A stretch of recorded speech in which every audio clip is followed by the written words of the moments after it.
Experiencing no service, data problems, or a malfunctioning app with Assurance Wireless? No service often stems from coverage dead zones or network outages.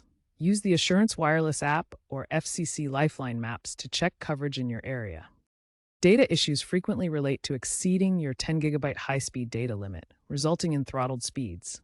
Alternatively, incorrect APN settings can block data access. App malfunctions might arise from cache issues, OS incompatibilities, or outdated app versions. We'll cover how to resolve these issues.